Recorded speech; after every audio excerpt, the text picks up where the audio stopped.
Good morning, class 10 students, and welcome to another online physical science class. Today I am continuing behavior of gases.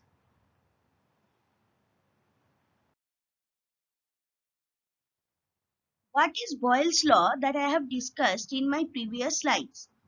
Here I am going to discuss some examples of Boyle's law. So an example of Boyle's law in action can be seen in a balloon. Air is blown into the balloon. The pressure of that air pushes on the rubber, making the balloon expand.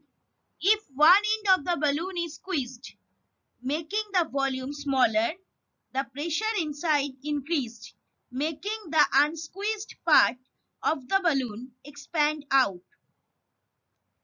Now see the diagram first. One is a balloon diagram, balloon mechanism given, and in another diagram, the other examples of Boyle's law given, which includes lungs, a scuba driver, that means scuba diving, syringe, bicycle pump, underwater fish, etc.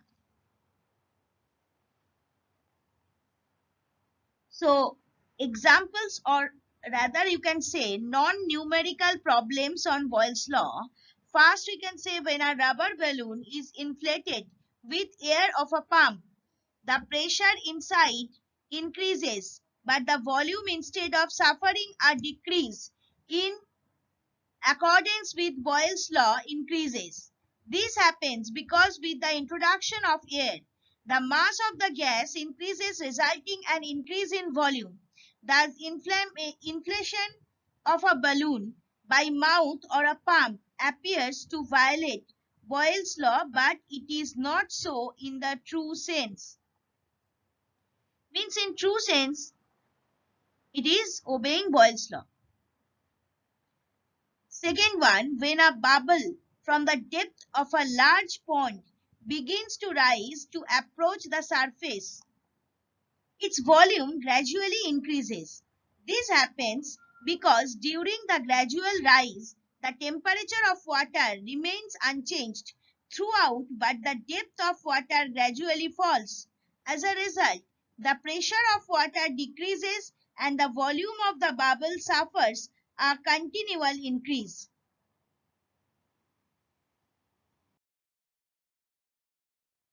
Next, Charles' law, a law stating that the volume of an ideal gas at constant pressure is directly proportional to the absolute temperature. An air balloon is a classic example of Charles' law also. On ignition of the fuel, the air inside the envelopes heats up. This hot air expands as per Charles' law. As the temperature of the air increases, the volume of the air also increases and consequently the density decreases.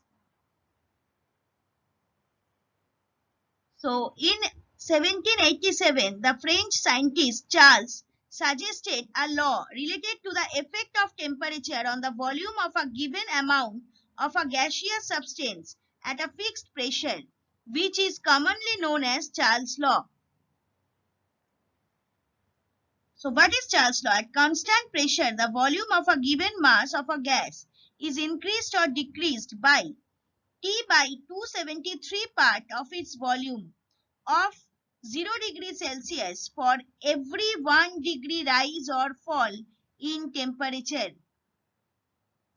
The fraction 1 by 273 is a coefficient of volume expansion. A most precise value of this fraction is 1 by 273.16. That means this is a decimal fraction, 1 by 273.16. All gases behave in the same manner towards the expansion or compression of volume. So the value of the coefficient of volume expansion is same for all gases, that is 1 by 273. Now explanation. Let the volumes of given mass of a gas at constant pressure be V0, because at 0 degree temperature. At 1 degree temperature it will be V1, V2 and Vt, at 0 degree, 1 degree, 2 degree and t degree respectively, like this. So according to the Charles law, increase in volume for 1 degree Celsius rise in temperature equal to V0 into 1 by 273. That means V0 by 273. And increase in volume for T degree Celsius rise in temperature equal to obviously V0 into T by 273. Therefore, volume of the gas at 1 degree Celsius V1 is equal to original volume plus increased volume. So V0, that is the original volume at 0 degree Celsius, plus V0 by 273, that is the increased volume at 0 degree Celsius. So if we take V0 common, it will come 1 plus 1 by 273. That means V1 is equal to V0 into 1 plus 1 by 273. And volume of the gas at T degree Celsius, everything will be same, just 0 will be converted into T. So Vt is equal to V0, but initial volume will be V0 only. So it will be V0 plus V0 into T by 273 equal to, if we take V0 common here also, so it will come V0 into 1 plus T by 273. Therefore, decrease in volume for T degree Celsius, fall in temperature is equal to T into V0 by 273. Decrease or increase. If it will be decreased, this sign will be minus.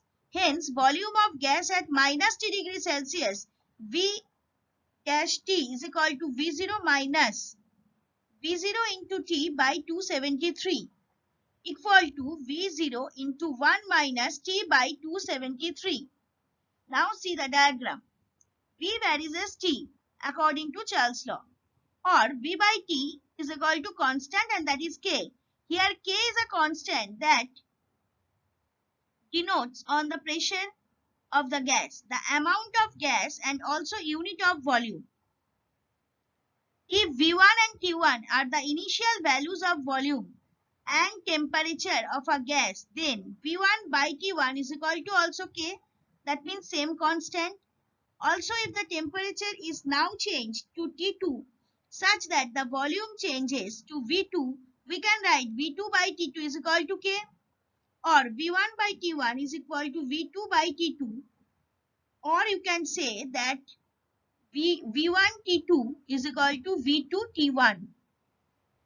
Now see the graphical representation, it is also there. But I am going to discuss about the graphical representation in the next slides also.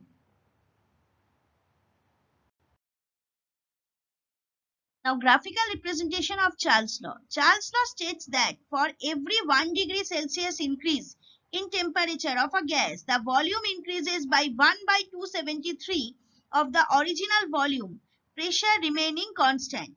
At a fixed pressure, when the volume is varied, the volume temperature relationship traces a straight line on the graph, and on moving towards zero volume, all lines intersect at a point on the temperature axis, which is minus 273.15 or 16 rather you can say degrees Celsius. So now see the graphical representation. A straight line will come, but it will go beyond the origin. That means I have given the dotted line. That means we are considering the absolute zero. At constant pressure, plot of V versus T, that is in Celsius scale, for a definite mass of gas. This type of graph will come when volume V of a definite mass of a gas is plotted against temperature T degrees Celsius. At a constant pressure, a straight line will be obtained but will not pass through origin. At constant pressure and at minus 273 degrees Celsius temperature, the volume of all gases becomes zero. This is called absolute temperature. What is absolute zero? Absolute zero is the lowest temperature possible. At a temperature of absolute zero, there is no motion and no heat. Absolute zero occurs at a temperature of 0 degrees Kelvin or minus 273.15 degrees Celsius or at 460 degrees Fahrenheit. So at constant pressure, the temperature minus 273 degrees Celsius at which theoretically a gas would have no volume is known as absolute zero. A temperature below this cannot be conceived of in the universe. It is the temperature at which the kinetic energy of atoms and molecules is minimal. At absolute zero, the movements of molecules are totally stopped and consequently their average kinetic energy would be zero. So see the first diagram, absolute zero temperature is there where directly it has been shown minus 273.15, and in another diagram absolute zero graphical representation has been shown. It's beyond the origin. And it's similar, this graph is as similar as Charles' law, graphical representation of Charles' law. Now absolute scale of temperature, absolute zero provides a starting point for a scale of temperature known as absolute scale. Lord Kelvin proposed the idea of an absolute scale now known as Kelvin scale. It is a temperature scale where minus 273 degrees Celsius is the starting point, that is on the scale 0 Kelvin is equal to minus 273 degrees Celsius and each degree is equal to that in the Celsius scale. So T Kelvin is equal to T plus 273 Kelvin. So this is, you knew it already, this is the conversion between the Celsius and Kelvin. So according to Charles' law, just now I have said Vt is equal to V0 into 1 plus T by 273. If T is equal to minus 273 degree, then Vt is equal to V0 into 1 minus 273. That means instead of T, I am writing here minus 273 by 273. So 1 minus 273 and 273 will be reduced and it will come 1. So ultimately 1 minus 1 0. So V0 into 0, ultimately T is coming 0. Maybe you are thinking that's very confusing. It's not at all confusing. It's very easy chapter. So please listen to the video properly and please write it down according to my words so that you can easily solve it and then relate it with your book. Now graphical representation of P versus T and V versus T. Before saying this, I am just giving you a reminder about Gay-Lussac's law. Gay-Lussac was a scientist. So according to Gay-Lussac's law, which more currently referred to as Amonton's law, states that the pressure of a given mass of gas varies directly with the absolute temperature of the gas. When the volume is kept constant, these laws are also known variously as the pressure law or Amonton's law and Dalton's law respectively. About Gay-Lussac's law I will discuss later, but here just I am giving an introduction because this is needed for this graphical representation. At constant volume, plot P versus T for a definite mass of gas.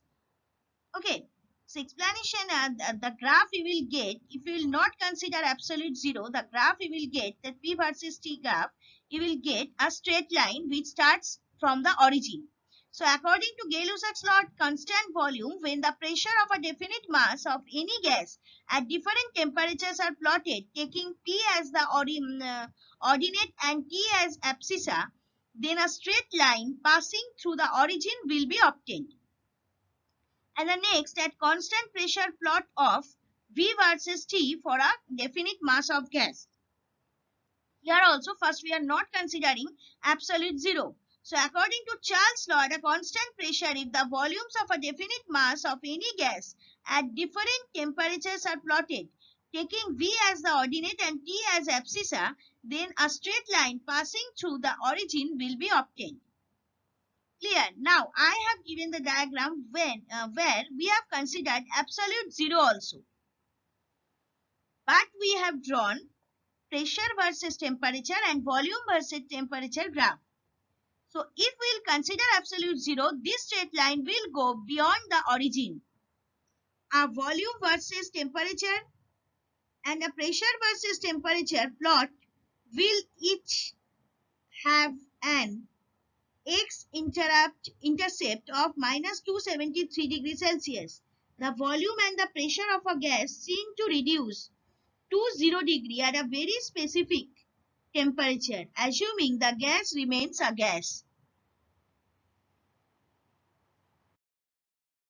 Now we are discussing about combined form of Boyle's and Charles' law. When we put Boyle's law, Charles' law and Gay-Lussac's law together, we come up with the combined gas law, which shows that pressure is inversely proportional to volume, or higher volume equals lower pressure. Pressure is directly proportional to temperature, or higher temperature equals higher pressure. In a diagrammatic situation, I have shown you PV according to Boyle's law, PV is equal to K. According to Charles' law, V by T is equal to K. And according to Gay-Lussac's law, P by T is equal to K. So after combining the three laws, we will get PV by T is equal to K. So this is the combined gas law. The combined gas law, what is this? Boyle's law and Charles' law can be combined to give the combined gas law. And that is written mathematically as follows. That is PV by T is equal to K dash. In this equation, P, V and T have the same meaning as before, and K dash is another experimentally determined constant. Now the combined gas law can be expressed in another useful form where the subscript I refers to an initial set of conditions and the subscript F refers to a final set of conditions for the same gas sample. That means P initial pressure into initial volume divided by initial temperature equal to final pressure into final volume divided by final temperature. So it's coming. Let us consider for a definite mass of a gas, the pressure, temperature and volume are P, T and V respectively. According to Boyle's law, V varies as 1 by P at constant temperature and for a given mass of the gas. According to Charles' law, V varies as T at constant pressure and for a given mass of the gas. According to the law of joint variation, it is coming after combining these two. V varies as T by P when the mass of the gas remains constant but both pressure and temperature of the gas vary. Therefore, V is equal to K into T by P. K is a proportionality constant and it depends upon the amount of gas. Or PV by T is equal to K or PV is equal to K into T. The equation PV is equal to K into T is a combined form of Boyle's law and Charles' law. From this equation, it can be said that the product of pressure and volume of a definite mass of a gas is directly proportional to its absolute temperature. That's why I have mentioned capital T over here. The above equation, known as ideal gas equation, gives a relation among pressure, volume and temperature of a given mass of a gas. Now let P1 V1 and P2 V2 are the pressure and volumes of a certain mass of a gas at temperatures T1 and T2 respectively.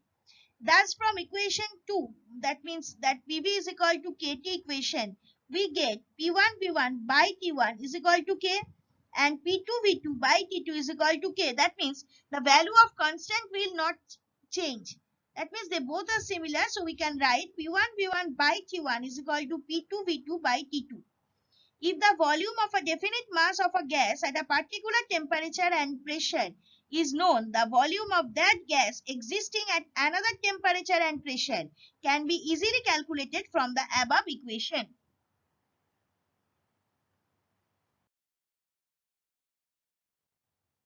Now, we are discussing about ideal gas and real gas. The term ideal gas refers to a hypothetical gas composed of molecules which follow a few rules. Ideal gas molecules do not attract or repel each other. The only interaction between ideal gas molecules would be an elastic collision upon impact with each other or an elastic collision with the walls of the container. Ideal gas is like an ideal student. Suppose you are not talking in the class, you are a very good student. That means you behave like an ideal guest. No interaction with the students. You are not running in the courtyard at the tiffin time. That means no collision. You know that is called actually random motion in my words. So that is an ideal student. So ideal guest generally likes an ideal student. An ideal guest in a box, that means in diagram I have shown. It is following PV is equal to nRT. That means PV is equal to KT. That equation, N means N number of molecule and R is universal constant. So P is equal to pressure, V is equal to volume, N is equal to number, T is equal to temperature, and R is just a number. That is a universal constant. So they go faster. P is caused by them hitting the walls, but just in a similar and very good manner they are going. A real gas is one that deviates from ideal behavior due to the effects of gas particles occupying a finite volume and the strength of intermolecular forces. The van der Waals equation compensates for deviations from ideal gas behavior. So a real gas is like a real student. Okay, that you are continuously interacting, you are talking, you are running like random motion in the courtyard at the tiffin time. So imagine that this is the difference between an ideal and a real gas. Now see the second diagram, real gas behavior. The second piston shows a gas at mid-high pressure. As the volume decreases, some molecules stick together, effectively reducing the moles of gas. So now V actual means actual volume is less than ideal volume. The gas is more compressible and attractions dominate. So a gas which obeys Boyle's law, Charles' law and Avogadro's law for all values of temperature and pressure, and which obeys the equation of state PV is equal to nRT under all conditions of temperature and pressure is called an ideal gas. An ideal gas doesn't have the forces of attraction or repulsion between its molecules. Extensive studies on the behavior of gases exhibit that no gas obeys the ideal gas equation. PV is equal to nRT under all conditions. However, all gases approach the ideal behavior as the temperature goes further from their boiling points, that is, at high temperature and low pressure. But when the temperature is low and the pressure is high, the gases deviate from the ideal behavior. Boyle's experiments were all performed at ordinary temperatures and pressures, and his law was based on the results of these experiments. But when the experiments were performed at high pressure and low temperature, it was found that the law was applicable only as an approximation. Thank you, students. For any doubts or queries, please email me at shudeshna1.sma@outlook.com. Even you need to send your physical science assignments along with your test paper question answers in this given email ID.